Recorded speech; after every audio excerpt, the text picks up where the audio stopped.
Donc tu es puissant. Alléluia. Tu dois te rappeler cela. Celui qui t'a appelé, t'a bloqué sur le ciel, il est puissant. Il t'a donné une notion puissante. Ça doit te motiver. Très bien. Donc il doit se rappeler, rappelez-vous de qui vous appelez, ce que vous représentez en Christ. Celui qui t'appelle te rappelle de lui d'abord, et ce que toi tu représentes en Christ.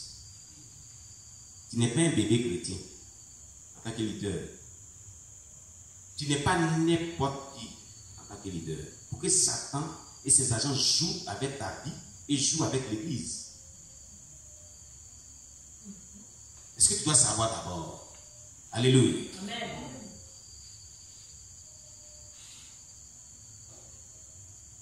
Et ce qu'il a promis de faire avec vous, rappelle cela, rappelle-toi de cela.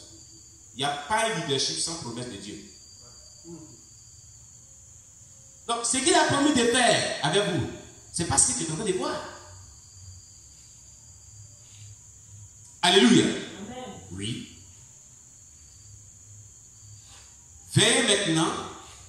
Veillez à maintenir une vie sans compromis. Après avoir vous rappelé tout ça, vous devez veiller à avoir une vie sans compromis et la maintenir dans cette vie d'intégrité. Le problème est que plusieurs sont dans les compromissions. C'est ce qui fait qu'il y a cette dépendance. Je vous donner un secret. Ne compromettez jamais votre ministère.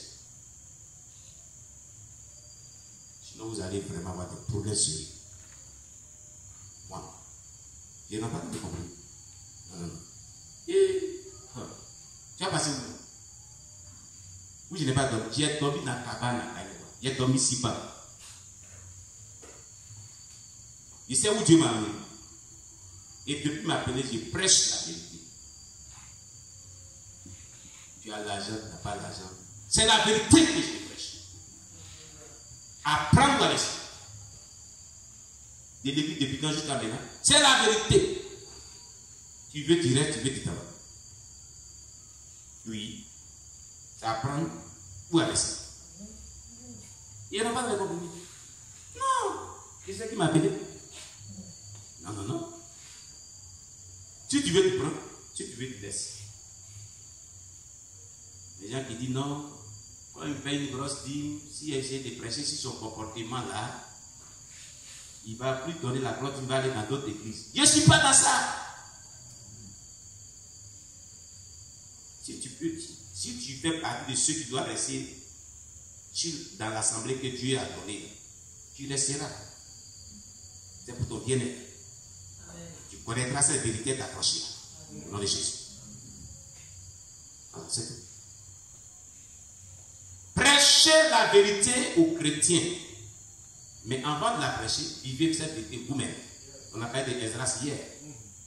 Il étudiait la loi, il l'appliquait à sa vie d'abord, avant d'aller l'enseigner au milieu du peuple. Amen. Amen. Il faut être exemple de ce que tu prêches et ce que tu enseignes. Ne compromettez pas votre ministère sous aucun prétexte. Ah oui. Non. Il vient et dit voilà ce que la Bible dit. C'est pour ton bien-être. C'est ce qu'on fait. Tu rentres dedans, il n'y a pas de problème. Tu ne rentres pas dedans, c'est pas qu'il y a des problèmes. Tu retireras tes problèmes. C'est ça qui est la vérité. Les gens veulent que Dieu résout les problèmes, mais je ne veux pas s'attacher à la parole de Dieu. Écoutez, qui connaît les fourmis maniales? Qui les connaît? Qui connaît les fourmis maniales? Qui n'ont pas piqué? Moi, ils m'ont beaucoup piqué quand ils étaient partis au village de Champ aussi. Qui n'a jamais été piqué par fourmis maniales? Qui a une fois été piqué par fourmis maniales? Levez les bras bien. D'accord. Quand vous partez dans un coin, puis il y a fourmis maniales, vous ne savez pas, puis vous êtes au milieu d'eux. Et qui commence à vous piquer premièrement. Vous faites quoi? La première réaction, c'est quoi? Très bien. Tu cours, tu quittes d'abord dans le lieu. Et secondairement, tu fais quoi? Maintenant, s'ils sont beaucoup dans ton corps, qu'il y a quelqu'un qui est avec toi, tu dis quoi? Mais est-ce qu'on reste dans le moyen pour aller moyen sur? Est-ce qu'on reste dans le moyen pour demander à quelqu'un qui est avec toi, viens me secourir? Il va venir. Et c'est ce que les gens disent. Regarde ma parabole. Hein? Les gens sont dans une mauvaise vie. Ils trouvent les pasteurs disent, viens aller moyen tes mauvaises vies là-dessus.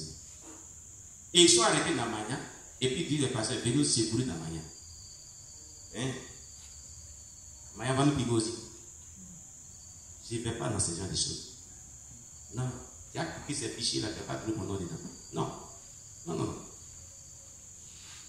Sors des moyens d'abord et on va t'aider. Voilà. Ils sont des moyens qui sont tout ce qui est mauvais que Dieu n'aime pas. On peut t'aider. Mais si tu es encore dans les compromis, dans une vie bizarre, Dieu ne peut pas t'aider. C'est ce qu'il a expliqué hier par celui qui avait le boubou blanc hier. Hein? Vous avez compris ça? Dieu ne collabore pas avec le péché. Il hait le péché. Vous n'avez pas vu ce passage dans la Bible? Il dit, je hais le péché, mais j'aime le pécheur. Vous n'avez pas vu cela? Donc, comment quelqu'un qui dit, il hait le péché, toi tu es dans le péché, puis il n'a pas de problème. Il dit, il hait le péché, il n'aime pas le péché, tu as le péché avec toi. Et tu dis, mais il a abandonné Jésus-Christ, c'est la croix pour les gens. Vous ne savez pas. Quand la croix, Jésus disait, Père, pourquoi m'as-tu abandonné? Il dit, mais tu veux prendre tout le péché de l'humanité sur toi, la croix. Là où tu es, il y a tous les péchés des hommes sur toi.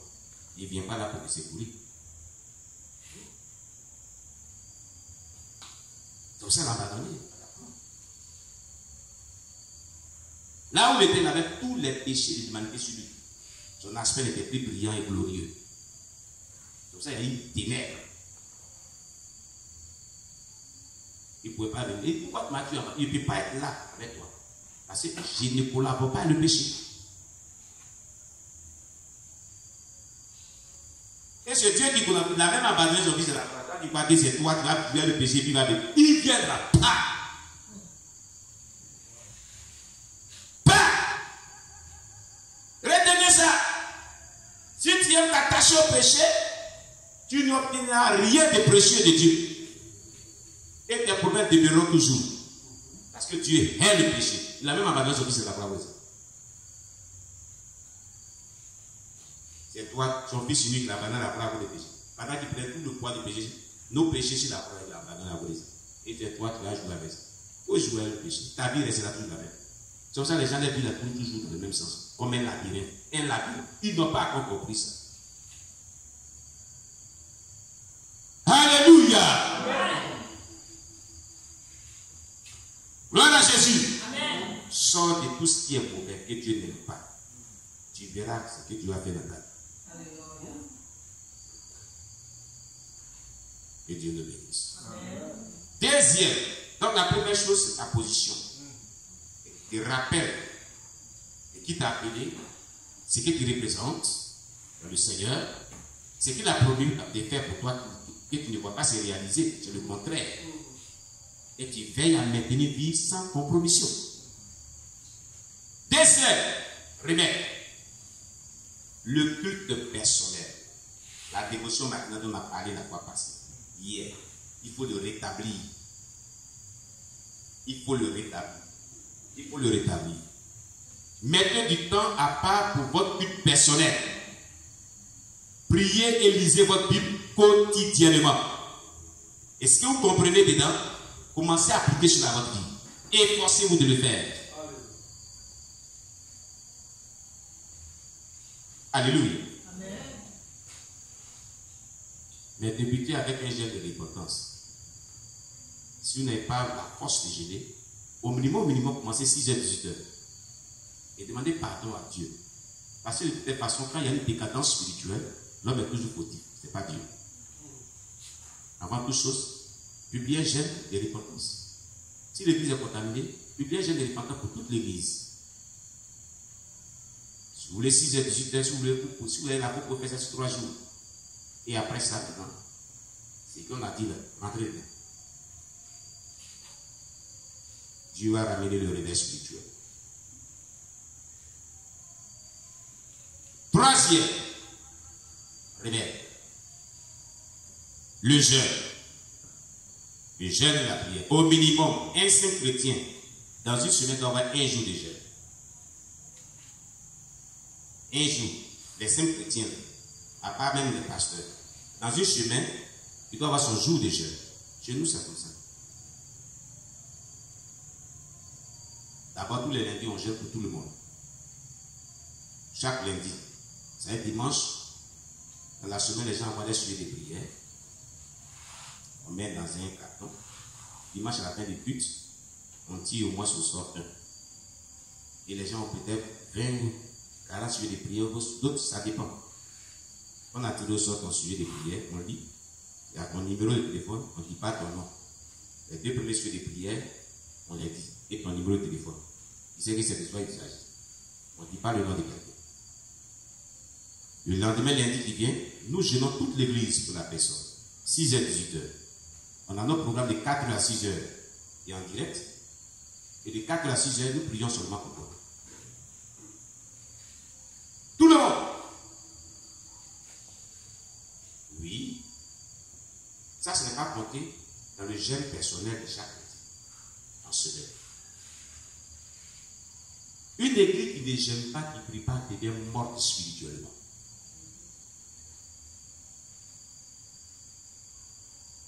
Et a des difficultés pour évoluer.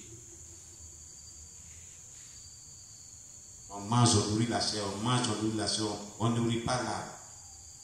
Et il y a des leaders qui sont méchants. Et celui c'est comme ça qui laisse le peuple. C'est pas bon. L'église sera vraiment médiocre, spirituellement. Si vous gênez beaucoup, vous êtes un homme qui gêne beaucoup, il faut que l'église vous entraîne l'église dans le jeûne et la prière comme vous. Mais ne gênez pas, ne vous consacrez pas seul. Ton épouse, tes enfants, les fidèles, tout le monde. On gêne. On prie. Jusqu'à ce que Dieu intervienne. Vous m'avez. C'est ça. Le diable n'aime pas une église qui gêne, qui prie et qui craint Dieu. Ça détruit ses œuvres. Ça nettoie l'église. Ça fait progresser l'église. S'il y avait des attaques commencent à tomber. Et la victoire commence à venir. Donc le diable se pose à cela. Il y a deux choses, non trois choses que le diable se pose. Farouchement à cela. La première des choses, l'étude biblique en semaine. Deuxième, jeûne et prière. Troisième, évangélisation. Il n'aime pas cela dans une église. Quand une église n'arrive plus à évangéliser, n'arrive plus à prier, à gérer, l'élément n'était pas nombreux aux études bibliques, l'église est morte. L'église est attaquée. L'église est interrogée. Le leader doit se lever de la prière. Il doit traîner toute l'église dans un moment de jeûne de prière. Il y a des intrus au milieu du peuple qui attaquent l'église. Et quand il dit tout le monde jeûne, ceux qui ne gênent pas, il les identifie, il les appelle. Vous êtes indifférents de l'église. Pourquoi vous ne gênez pas aussi? Ah bon, non, c'est vous qui attaquez l'église aussi. On dit ceux qui n'attaquent pas, donc à gêner. Vous ne gênez pas. Pourquoi? Tu es bien content. Tu dois gêner. Jésus dit on doit gêner, on doit prier. Pourquoi toi tu ne gênes pas aussi? Ah oui. Si tout le monde fait partie de l'église, tout le monde doit gêner, prier. Si tu aimes vraiment l'église, tu veux que l'église avance, gêne aussi comme nous. À moins que tu n'aimes pas l'église, tu es là, tu aimes l'argent du diable. Quand le leader donne une directive, tout le monde suit ça. Quand Moïse disait au peuple, voilà ce qu'on va faire, tout le monde faisait. Ceux qui n'étaient pas, c'était les rebelles, les Tata, Abiram, Corée. Dieu les a frappés.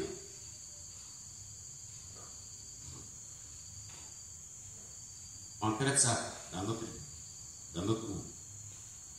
Dans l'art du leadership, en licence. Pas de Tata, Abiram, Corée. Les Tobija dans l'église. Alléluia! Donc, jeûne sous la direction de l'esprit. Ce n'est pas n'importe quel jeûne. On dit le jeûne sous la direction de l'esprit, les jeûnes inspirés de Dieu. Amen.